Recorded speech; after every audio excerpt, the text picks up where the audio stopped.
Nuevo episodio de Hitos de la Historia, conversando justamente con personajes relevantes, gente que habla obviamente de la historia de Chile, que es lo que nos interesa, que es lo que hemos querido rescatar en estos programas, con entrevistados además muy importantes relacionados con la historia reciente, quizás de la historia de Chile. Recuerden que este episodio lo pueden ver a través de YouTube, Facebook, lo pueden escuchar en Spotify y Amazon. Y hoy día vamos a hablar de un periodo que yo diría todavía genera controversias, pero del que se ha escrito bastante, pero faltaba un libro que fuera a fondo, por así decirlo, para hablar del tema. Vamos a hablar de la Unidad Popular, y para eso está junto a nosotros hoy día el periodista, que además ha trabajado en medio escrito, es parte también de la Escuela de Periodismo de la Universidad Alberto Hurtado, ha sido parte de esa escuela de periodismo, y ha escrito también otros libros, y entre ellos, como decíamos, el libro La Unidad Popular. Le damos la bienvenida hoy día a Alfredo Sepúlveda, a quien le damos las gracias además por estar junto a nosotros. Hola Armando, muchas gracias por la invitación. Ahora estoy en la Diego Portales, eso sí. No se haya ido, Sí, ¿no? sí, por eso lo comentaba. Escuela de Periodismo Alberto Hurtado y ahora Universidad Diego Portales. Ahí sí. Exacto.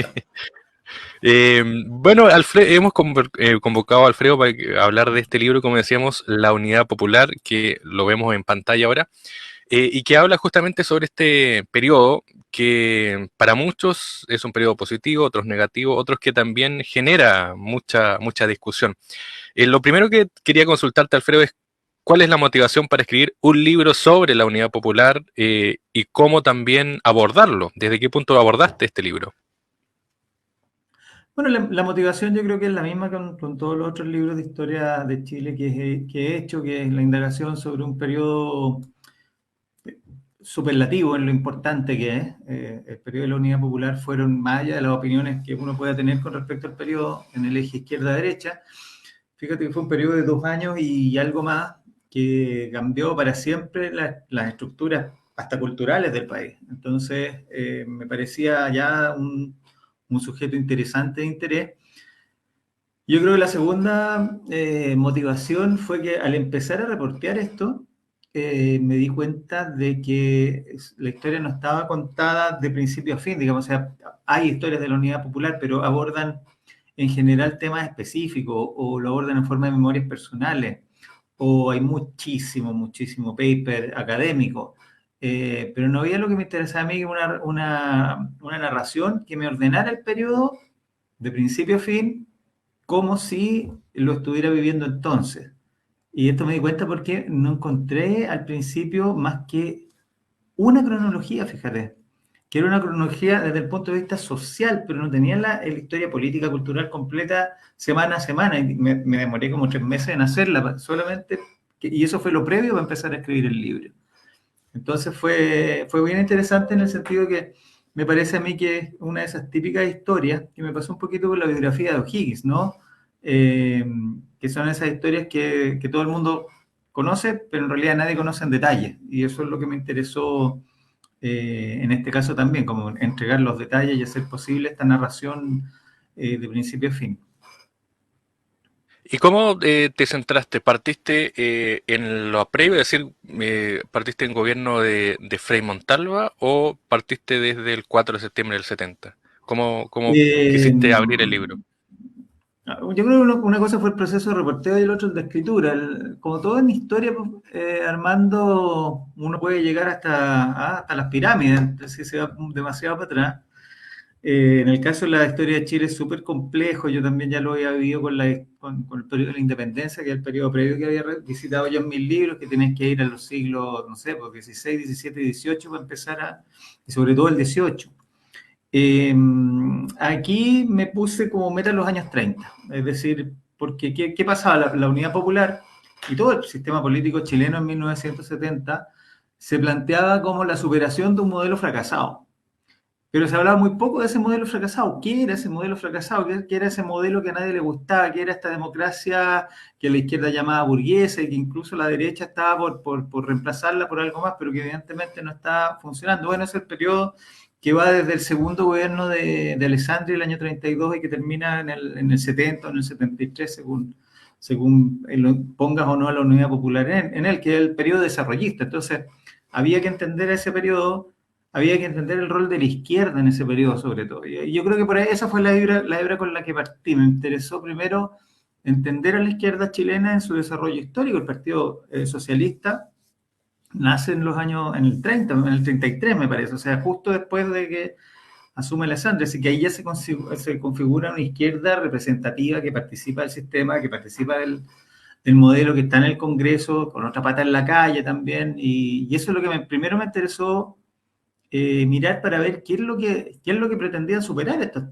gente, ¿cachai? Porque una cosa es decir, o sea, no partieron de nada, no partieron en el año 70, yo en el año 70 se manifestaban en contra de algo que veían como fracasado. Entonces lo que me interesó fue, bueno, supuestamente en qué consistió ese fracaso. Por ahí partí. Bueno, se habla mucho de estas restricciones, de todo lo que tuvo que vivir Salvador Allende. ¿Cuáles dirías tú que son las principales limitantes del gobierno de la Unidad Popular?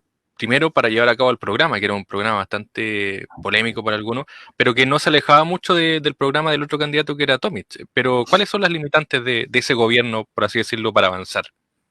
Bueno, yo creo que era la primera que era un gobierno de minoría, fue una minoría electoral y yo creo que también social, ¿ah? No sé, hay poco estudio con respecto a eso, pero finalmente fue, yo creo que también se constituyeron una minoría importante, una minoría parecía a lo prueba hoy día, ¿eh? Andaba por el 38, el 40, pero nunca pasaba el 50.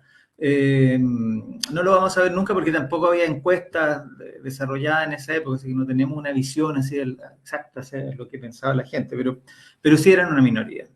Y a diferencia del programa de Tomic, que en las partes superficiales yo creo que sí se parece bastante, pero la Unidad Popular por algo no era Tomic, por algo no quiso ir con Tomic, y Tomic se le ofreció mucho. Y, y Luis Corbalán, que era el presidente del partido, entonces el secretario general del Partido Comunista, le dijo que estaba orinando contra el viento, que se dejara de joder, bueno, que con Tomic ni a misa.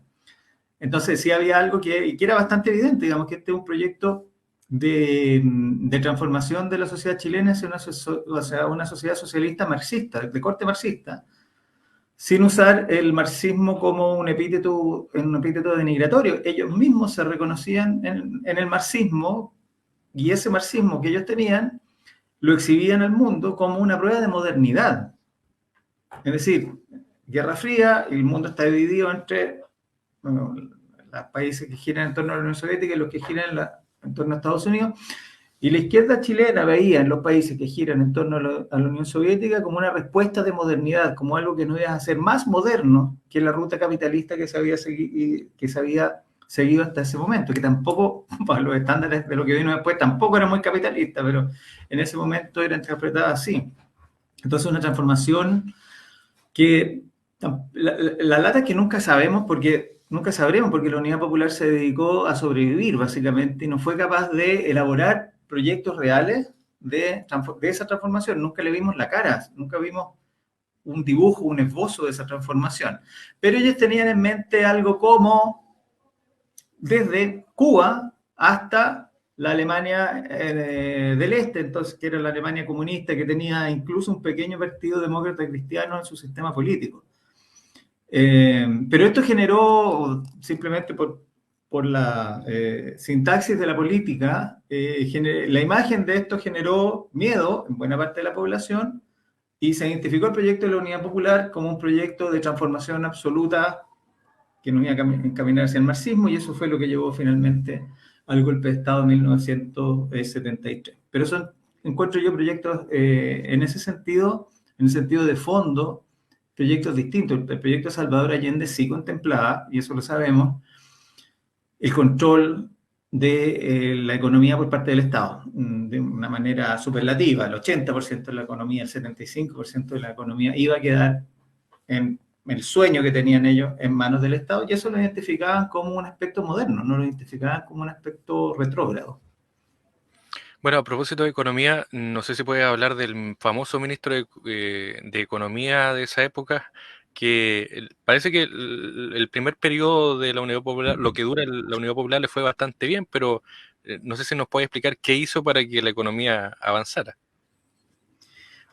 Lo que pasa es que tuvieron esto es bien importante porque finalmente es bien distinto de ahora, en que la economía ya tiene una característica de ser una técnica, de ser como un ente en sí mismo. En ese tiempo la economía era siempre, hasta entonces había sido vista como una sucursal de la política, por así decirlo. O sea, era mucho más importante en esa época el ministro de Economía que el ministro de Hacienda. Después, con los militares, eso cambió. El ministro de Hacienda, que tenía el control macroeconómico y puso economía y academia en eso, fue la figura preponderante y eso se ha quedado con nosotros hasta el día de hoy. Pero entonces, el sistema político chileno, yo diría que la derecha también, ve a la economía como una parte de la política. Y una de las ideas económicas en boga que abraza la unidad popular es la idea cepaliana, digamos, de que eh, había en Chile, producto de la explotación de la burguesía, estoy hablando con sus palabras, una capacidad ociosa instalada, es decir, el problema de la economía chilena era que la economía no producía todo lo que debía. ¿Y por qué no lo hacía? Por una cuestión de precios, porque los burgueses capitalistas no producían todo lo que tenían que producir para que los precios estuvieran más altos. Entonces, algunos asuntos que eran urgentes en Chile, como la alimentación en ese tiempo, que teníamos desnutrición infantil severa, eran vistos por este pensamiento como un asunto arreglable políticamente. Y de ahí viene la reforma agraria, que es del gobierno anterior, que es de Frei Montalva, y que era apoyada por Estados Unidos, impresionantemente. Entonces, la idea era que si tú obligabas a que las empresas y el campo produjeran lo que llamaban la capacidad ociosa, eso iba y eso fue lo que pasó con el primer año, digamos, que inyectaron un montón de dinero en la economía. Es decir, imprimieron papel, moneda y crearon dinero. En el entendido de que eso iba a crear inflación, pero no importaba porque como iba a haber mucha plata en el mercado, la capacidad ociosa de las empresas y del campo iba a despertar, ya que había más plata para ir a buscar. Pero en el fondo esa fue una receta para el fracaso, porque la inflación se descontroló, en parte también porque el gobierno tenía que cumplir con sus obligaciones, pagarle a los empleados públicos, y siguió imprimiendo, y eso terminó capotando. Entonces tuviste un 1971 que fue muy bueno, o sea, hubo crecimiento económico, la gente tenía billetes en los bolsillos, se disparó el consumo, se disparó la producción industrial también, creció mucho. Y luego cuando ya la economía no pudo soportar más, digamos, tuvo esta como explosión, ya, bueno, los precios se fueron a las nubes y ya no había caso de equipararlo y tuviste la hiperinflación, que finalmente yo creo que es una de las grandes causas de la caída de Allende, es decir, ahí se comprometieron las clases medias y le dieron la espalda, digamos. Si bien fue un apoyo tibio el que le dieron las clases medias al principio, para el 72, 73, yo creo que ya tenían estaban completamente opositoras al gobierno justamente por estos temas de carestía que llevaron al aumento de los precios y con eso a la carestía, la falta de alimentos básicos. Así que fue un escenario muy, muy complejo económicamente, ayudado también por la presión que puso Estados Unidos para que Chile pagara a las empresas expropiadas por la ley de nacionalización del cobre, que fue uno de los grandes logros de la Unidad Popular, pagara, y como Chile no pagó, no quería pagar, Estados Unidos puso presión en el sistema financiero internacional para que no le prestaran dólares a Chile, con lo cual no había dólares en Chile y eso hizo que la situación fuera aún peor. Así que fue una serie de eventos los que contribuyeron al desastre financiero, que creo yo fue un gran porcentaje que tiene un gran porcentaje de responsabilidad en el golpe de Estado y en la caída de Allende. Y en cuanto a lo político, se habla mucho de las fuerzas. Algunos dicen, mire, ¿sabes qué? Hay algunos grupos que se desbordaron, otros y querían ir más rápido. ¿Cuáles eran las fuerzas predominantes, por así decirlo, en la Unidad Popular? ¿Era tan fuerte el MIR o el socialismo? Se dice también que el socialismo dejó finalmente solo a su presidente. ¿Cuál es Claro. la realidad finalmente política de estos grupos que conforman la Unidad Popular? Es curioso, la pregunta es difícil de responder, porque la Unidad Popular fue al mismo tiempo su nombre y la coalición política que la sostuvo y el gobierno, digamos, que era el Partido Comunista, el Partido Socialista, el Partido Radical, que hacía algunos pocos años se había izquierdizado, expulsando a su ala derecha del partido. El MAPU, que era una decisión de la democracia cristiana muy reciente, la izquierda cristiana, que otra decisión de la democracia cristiana que ocurre durante la Unidad Popular, y unos socialistas democráticos que andaban vuelta por ahí, unas socialdemócratas que eran muy chicos, el término socialdemócrata todavía no tiene la popularidad que tiene hoy día. Y por otro lado, las fuerzas por fuera, que están representadas por el MIR, que tampoco no fue muy grande, el MIR nunca tuvo fuerza electoral, pero hacía mucho ruido, digamos, estaba en la calle. Durante los últimos años del gobierno Frey, el MIR se lanzó en una guerra contra el gobierno, digamos, con acciones armadas, digamos, robos de bancos, etcétera, etcétera. Y las fuerzas sindicales, que hoy día llamaríamos independientes o autónomas. Y en torno a esas fuerzas sindicales, que después derivaron en organizaciones, en poblaciones, en vecindarios y el MIR, se constituyó otro polo de apoyo a la Unidad Popular que se llamaba el Poder Popular. A mí me cuesta decir que el Poder Popular está fuera de la Unidad Popular, pero también está fuera porque no era parte del gobierno y el gobierno no lo quería. O sea, lo respetaba, pero no lo quería. ¿Por qué? Porque el Poder Popular planteaba, y esta era una tesis del MIR, de que la sociedad marxista, que el pueblo hubiera llegado al gobierno, pero era un gobierno dentro de un sistema burgués. Por lo tanto, sostenían el MIR y el Poder Popular, esto era un simple primer paso. Y la obtención de la sociedad marxista tenía que ser llevada a cabo por fuera del Estado, desbordando el Estado. Mejor si el Estado era de ellos, pero desbordándolo. Y esa tesis, dentro de la coalición de la Unidad Popular, la sostenía con mucha fuerza también más de la mitad del Partido Socialista, que era el partido de Allende.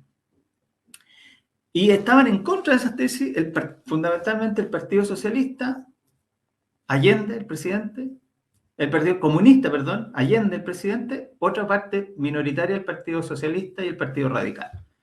Entonces las fuerzas están más o menos equiparadas entre quienes quieren desbordar al Estado para hacer la revolución y quienes quieren hacer la revolución, bueno, y de ahí viene el título de mi libro, la vía chilena al socialismo, que era la que proponía Allende, que era una serie de reformas dentro de las leyes para llegar a lo mismo que querían los otros, que era la sociedad marxista, pero reformando y construyendo mayorías electorales, reformando la Constitución y las leyes para llegar a ese mismo ámbito. Entonces, esta tensión hacia 1972, y que decir 1973, explota. Nadie sabe mucho, pero en el 73, hasta una semana antes del golpe de Estado o menos, tú tienes yo no diría una guerra, pero una animadversión manifiesta entre el MIR y el Partido Comunista. Si no se toleran. Si tú lees algunas cosas que en el siglo publican sobre el MIR, poco menos que lo llaman tontos útiles o utilitarios del fascista, y del MIR hacia, si lees el Punto Final, también hay unas críticas feroces a la conducción del Partido Comunista, entreguistas, reformistas. Entonces, estaban súper peleados entre ellos. Bueno, llega el golpe y provoca ya, evidentemente no tiene sentido seguir con estas disputas, pero y se han borrado de la historia porque después unieron fuerzas efectivamente para enfrentar a la dictadura. Pero en esa época están muy, muy divididas y es una tensión que recorrió el gobierno de Salvador Allende todo el periodo y que fue muy difícil para el presidente. El presidente, si bien tiene claro cuál es la posición de él, es ambiguo en rechazar al poder popular, no le conviene rechazarlo, no lo hace nunca en forma explícita. Bueno, y eso es lo que le cobra la democracia cristiana, que no lo rechace, y Allende da unas respuestas medias blandas y medias ambiguas, sí, lo voy a hacer, ya lo estoy haciendo, pero la verdad nunca los dejó de lado porque ellos también lo habían apoyado, sobre todo en el paro del 72, que casi termina con el gobierno. Así que esa era la tensión grande que había se llamaba como radicales y moderados. No es que la Unidad Popular haya sido moderada, la Unidad Popular no era moderada, es que querían lo mismo por caminos distintos nomás. Y se habla, bueno, históricamente también se han ido creando estas imágenes de decir, bueno, mira, hay figuras que son muy polémicas y que también hacen que el gobierno vaya cayendo paulatinamente, que es entre ellos Carlos Altamirano. ¿Cuál era el rol finalmente de Altamirano y cuál era el poder que tenía dentro de la Unidad Popular? Sí, hay bastante mito con Carlos Altamirano y poco después del golpe fue sindicado también como el responsable casi absoluto por una parte de la izquierda, digamos, que él habría conducido el Partido Socialista a esta radicalización qué sé yo, que casi era una especie de opositor a Allende. A mí, no, mirando el periodo, no me parece tanto, pero sin duda que Carlos Altamirano, que fue buena parte del periodo presidente del PS, secretario general del PS, le hizo las cosas más complicadas a Allende que simples. Altamirano estaba con la idea del poder popular, sin duda. Él veía que el gobierno de Salvador Allende, más que su gobierno, el primer socialista que llegaba al gobierno, es decir, él compartía esta tesis del primer paso y que el gobierno se tenía que alinear con el poder popular para tener fuerza política. Si uno lo analiza fríamente, algo de razón tenía, porque el gobierno era minoritario en términos electorales. No iba a tener nunca la mitad más uno de grandes mayorías, no iba a tener para lograr el grado de cambio social, político, cultural y económico que quería lograr. Así que es una decisión, mirada así fríamente, me parece lógica, pero muy peligrosa porque claro, se les fue en collera, se les descontroló. Y fundamentalmente el problema de Carlos Altamirano es que él hace este famoso discurso que se dice que fue el discurso que digamos, Merino escuchó y dijo, bueno, ya, basta, ahora sí, ahora hay que dar el golpe. Hay parte de verdad en eso. Fue un discurso muy poco afortunado, si tú quieres, que llamó a que Chile, qué sé yo, iban a ocurrir 1.100 Vietnam, qué sé yo. Usa la guerra de Vietnam como metáfora de lo que podía ocurrir. Claro, el fondo del discurso, los detalles del discurso eran que la Marina había metido preso a unos marinos que habían alertado de un golpe y los estaban torturando. Entonces, de alguna manera, Altamirano sale a responder eso. ¿Ah? Y es una situación bien compleja porque al reconocer que se había juntado con estos marinos, bueno, ahí Merino, que era el comandante en jefe, era el segundo de la Armada, pero en la práctica era el jefe, ahí decide dar el golpe y dice, bueno, estos tipos nos están infiltrando, hay que actuar antes de que no. Había mucho miedo, yo pedí por transparencia en el 2019, me acuerdo, el mismo, no, el 19 parece, antes del estallido pedí porque había una ley de control de armas que usaron en el 73 los militares para intervenir en empresas, en industrias, qué sé yo, y tomar preso gente y todo. Y supuestamente esta ley de armas obligaba a los militares a mantener un registro, unos cuadernos. Eso está en la ley. Y yo pedí esos cuadernos en 2019, que se supone que están ¿cómo se llama? Ahí están, son mis vecinos, los tengo acá al lado. De Movilización Nacional, servicio militar, la gente la encargada de eso. La DGMN, algo así. Claro. Y no existían esos cuadernos. Por lo tanto, se habla durante la dictadura militar de que había muchas armas. Pero yo no encontré los registros de que hubiera habido muchas armas incautadas. Encontré registros de prensa de que había algunas armas. Y los testimonios coinciden en que la izquierda tenía algunas armas y cierta instrucción militar.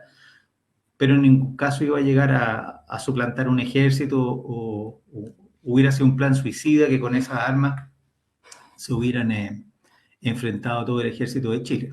Eso es imposible.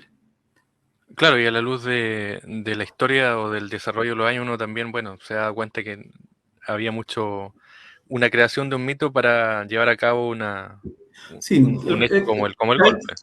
claro, lo que pasa, Armando, es que yo escribiendo el libro me di cuenta de algo, o sea, después subimos que no había tantas armas, después subimos que la izquierda no tenía el poder de fuego que decía tener, pero durante la izquierda no trataba de bajar el tono de la cuestión. La izquierda, y sobre todo el poder popular, sí, tenemos armas, cuidado. O sea, el discurso político era muy violento por todos lados, entonces no importaba mucho las evidencias, o sea, la sensación que tiene Elwin en el 73, que tiene Frei Montalva en el 73, que tienen los militares, que tiene toda la oposición Allende, salvo algunas excepciones muy, muy notables, digamos, por su ojo político, pero la sensación generalizada en la oposición es que Allende va a ser desbordado por su izquierda, que lo van a sacar, o el mismo Allende va a terminar abrazando a la ultraizquierda y va a dar un autogolpe o va a haber algún tipo de salida antidemocrática que implique que Allende se fuera a quedar mucho tiempo. Esa es una sensación real que tiene la oposición Allende, no es un invento de la época.